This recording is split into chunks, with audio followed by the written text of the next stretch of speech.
All right, what's going on, guys? Welcome to the video. So we did a pretty decent stream today.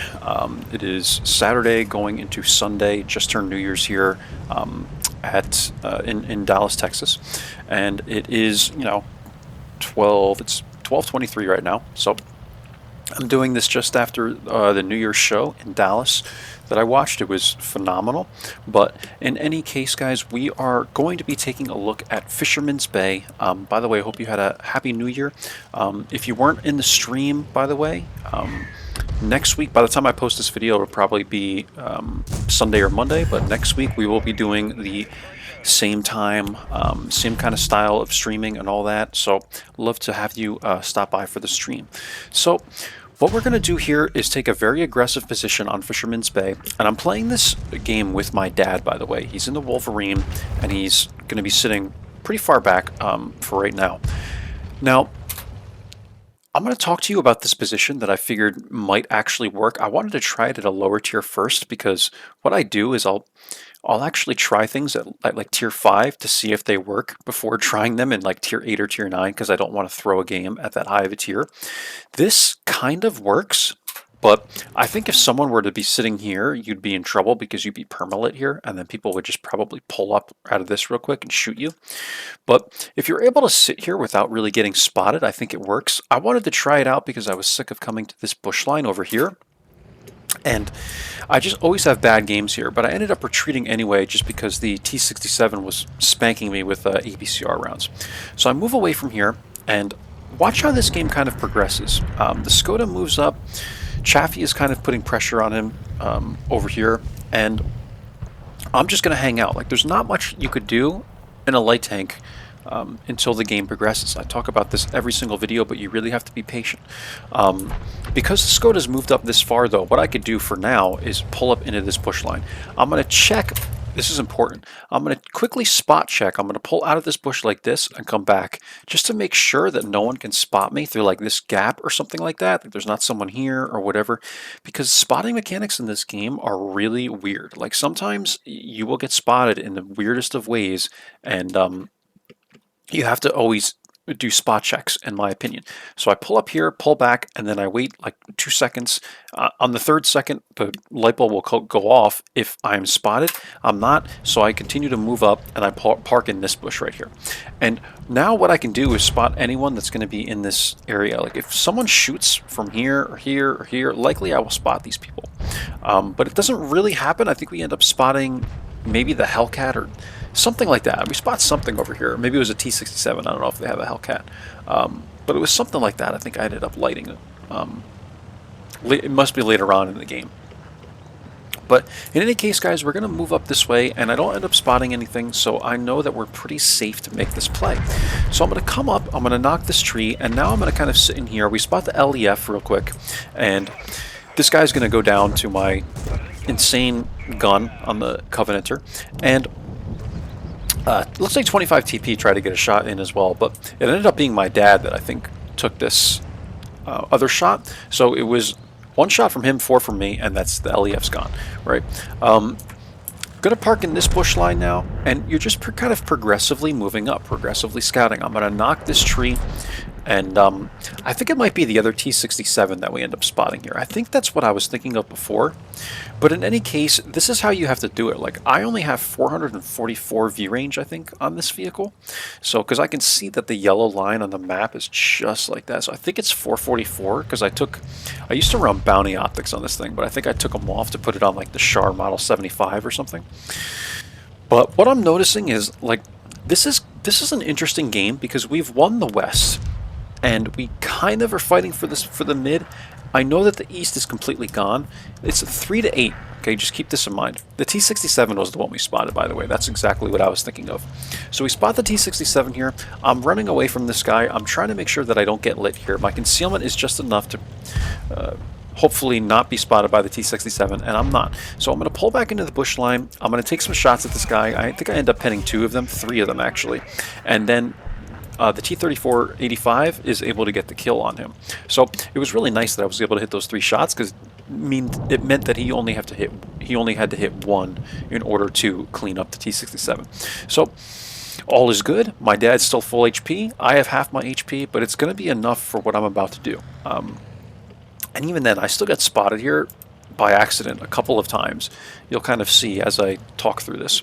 So here we go. What situation do we have, guys? It's 8-5. This is the way XVM does it, but really this is 1, 2, 3, 4, 5, 6, 7, 8, 9. This is 10 tanks. So basically what you have to do is the way they score it with XVM is this team has 8 kills, this team has 5 kills. So if you want to know how many tanks are remaining, you just subtract 5 or subtract this number from 15. So I know that this is basically, 10 here, and then you do the same for our side as well. So, but I look at it as the score being 8-5, right?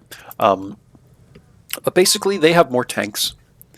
I wish this wasn't like this, honestly. I wish it did it the other way, but I'm pretty sure this is just how XVM does it. I could be wrong. Maybe this is the standard way that World of Tanks does it, guys, but I always run XVM, so I'm not sure. I'm just so used to seeing it like this. But in any case, they have more tanks than us, guys. They have more HP than us, and now we need to defend the base and hang out here and spot for my team, including my dad. I'm going to take shots at the Pollock here. I'm hoping that I'm not lit, and I'm thinking it's probably the AT8 or something that lit me here. So now I have to get out of this bush. We're going to end up taking one from the Pollock here. It's unfortunate, but it's just the case. I'm sitting right in front of this guy. My dad's trying to clean him up. Unfortunately, I don't hit my 4th shot. I only hit 3 of them. Pollock's going to get a shot into me here, and eventually someone's able to clean him up. Look like Artie there or whatever, Bishop. So Bishop gets the shot, and now it's 8-7. So I mean, we're bringing this game back. It's fairly close, but you have to keep in mind that this team has a lot of HP. They have a 1000 HP OI coming our way. We have an AT8 that's going to probably cause some problems because of his armor. And we still have a couple tanks back here that are likely full HP. I mean, I don't know. I don't think I was in their render range, but we have a lot of work ahead of us, right? Like, we have a lot of HP to whittle down from their team. So this is going to take time, and I need to just be patient and sit in this bush and kind of wait things out. So I'm letting Artie take a bunch of shots into this OI, and yeah, we just have to really just be patient here. AT8 is making his way through the mid, and I'm spamming the mid so that these guys know, like, yo, you can't let people come through the middle of the map because we can't lose like both sides, So you got to keep the pressure on the AT8. And what I'm actually going to do is move in the bush line upwards towards the AT8 so that I can keep him lit. And I'm looking at myself like this to make sure that I'm still, hidden enough, because this bush line starts to get a little thin when you come out here. And then I end up getting spotted by the AT8 through this little gap. And this is what I mean. Like, you got to be so careful with the left side of my tank was exposed to the AT8 through this little gap right here, and any gaps, man, like, you will get spotted. So I ended up getting spotted. I got to back down pretty quickly from here. People are trying to get shots into me, but luckily I think a lot of these guys are too far back, or they're still sitting like back here, and they just don't have the proper angle or render range to get me. So my dad here ends up cleaning up the Cheeto. The T-34 is now pushing in a little bit. The AT-8 is over here. The T-67 is over here. I'm kind of running in circles a little bit because I'm trying to make sure I'm looking all around like this on my camera, trying to figure out like who can spot me, because I don't want to be lit in this area, right? So it's something important to note. You always got to be looking around you guys to see, like, and whenever you pull in the bushes too, I'm always doing this in bushes to make sure that I'm fully concealed. So we're sitting in this area now. We've brought the game back pretty much. It's now 11-10, and we are down about 1000 HP according to what this says. But you know how it could sometimes change depending on if you were in these people's render range or not. But I think everyone has now been in my render range, so we have a good idea of the HP differential and what we're dealing with. I put in the chat winnable because I want people to know this is winnable. Like, stay alive, don't throw it. And then AMD 178B ends up doing something like this. He runs all the way up and comes around, and I think he ends up dying to like the Skoda or something like that. So we're going to kind of speed this up. You can watch the AMD on the map come all the way around. You see him go all the way around here. He's kind of weaving through the buildings, coming all the way through the city, and I just don't think this is the greatest idea. We're down by HP, man. We really should be defending, but in a way, this is kind of helpful for me because I now know that no one is in like this entire area, right?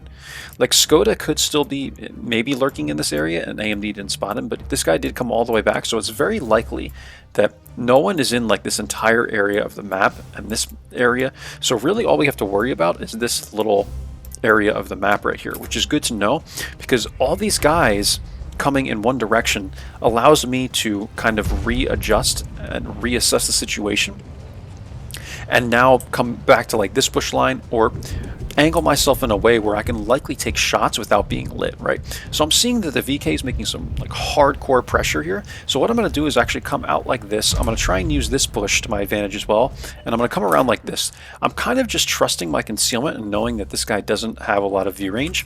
And I'm able to stay unlit here, stay dark. And now I'm going to pull up into this bush line. I think I knock this tree. I actually miss it, which is dangerous. But I knock this tree and I give myself a little extra room here, so now I don't have to back up quite as much to take shots at the VK, and I'm trying to line myself up so that I can now take shots solid bush and not get spotted. So watch the way I kind of do this. We're taking shots at the Skoda as he was lit. 3 of the 4 go in, which is pretty good. I'm going to keep this guy in my sights. I'm going to take more shots at him, and he kind of gets tracked there again, which is weird when you're trying to aim with the clip, but I'm going to keep my clip in the same spot. I reduce the capture points so I know I hit him, and then I aim in that same spot again, and we're able to clean this guy up without him even being lit up at the time. So now it's just a matter of trying to go after the T-34. The VK was cleaned up, and watch how I get spotted here. So this is something important to note. I'm trying to see like how close I need to be to light this guy, right? Because right now he's fairly close to me. I would say this is probably like 300 something meters away. I'm coming at him like this, thinking that I probably won't get lit here because these bushes are in the way, but he ends up spotting me very likely through this gap. Something you got to keep in mind is dead tanks provide hard cover, but they don't provide spotting cover. Like I could spot him and he could spot me right through this tank. So what's very likely is that I was spotted right through this gap. I think that's very obvious. So like this is a much larger gap, so it's easy to see. And I end up getting lit here and I'm like, yeah, kind of figured so. But I'm watching him. So what I'm doing is I'm putting my gun right here so I can see if he's poking out, if I can see his turret. And if he did poke out, I would just shoot him. But he doesn't poke out. He's trying to remain behind the OI so that he's not taking shots for capping the base, right? Now I'm spotted here again through this cap. My dad's able to get a really clutch shot on this guy. And pretty much that's the game, guys. All we have now is Artie. Artie kind of rushes me here. We'll go to my view for this final cleanup kill. My dad gets 1 shot. I clean him up with 4. And that's the game. So we ended up doing 1,222 damage, 2,333 spotting. And my dad had 2 kills. I had 2 kills. And yeah, this mark went up to 98.6%, which is pretty crazy if you ask me. But I think there was even more like assist damage. We'll take a look at it in the end plates. But it was 3,500 combined before the blind stuff was counted. So let's take a look at the end plates, and hopefully you guys kind of learned a thing or two from watching this clip. I know not a whole lot of people like the tier 5, tier 4, like the lower tier gameplay, but to me, I actually really enjoy it, and I thought it was a great game, a very, very close game, a very, very fun game, and my dad was about to get off after the previous game, and I said, you can't end with a 0 damage game, because he had a 0 damage game in his Wolverine, because the game ended so fast, it was so unbalanced, and we stomped this team. I forget the name of the map, but we absolutely wrecked this team, man, and he was like, dude, last one for me. And then I said in the chat, you sure you don't want to play one more when we came back from that battle? And take a look at this. So first class, we got this scouting badge, and we did 2,400 spotting and 1,300 damage after everything was counted, which is just wild. And my dad ended up doing 1,314 damage. I did 1,346 damage, and the bishop did 2,200 damage as an Artie, 4 kills. And yeah, man, just like look at this, man. Like this is just insane. For my dad and I to have this kind of game, um, for me to have this much damage and for him to have this much damage is kind of rare because I feel like normally if you're in a game where a light tank is doing a good amount of damage, they're on the front lines, kind of. And people that are in TDs really aren't getting as many shots because they're late to the party, so to speak. But yeah, together my dad and I did like 2,700 damage almost. And this bishop had a freaking wild game too, man. So it's much better to end on a good game than on a zero damage game. So hopefully my dad will sleep better tonight, just knowing that he ended with a 1,300 damage game, right? And his mark is at about 90% on the Wolverine. He's a monster in that tank. So we fired 36 shots, guys, 27 hits, 24 pens, 2,400 spotting, again, 1,350 damage. And this was a full battle, man. Like this came down to the wire and it was fun. We banked 26K-ish after everything here, and yeah, really nothing more to say about this, guys. You can see how I have this vehicle set up. If you weren't watching like some of the other videos I've done on the Covenanter, we recently posted a video on Glacier, I believe the map is called, with this vehicle, and that was a crazy game. So if you didn't check that one out, check that out. Here's the crew. You can see it's pretty standard here, and again the equipment setup. I always run Bounty Turbo on this thing. We have vents, optics, optical calibration, and again, this is only getting me like 444 view range. So the view range is not that great, but the DPM is actually pretty crazy on this thing. The aim time is pretty good. The dispersion is average at best, but I'm telling you, this thing is a peekaboom monster. All right, that's it, guys. I hope you had a happy new year, and I'll catch you for the next one. Take care now. Bye-bye.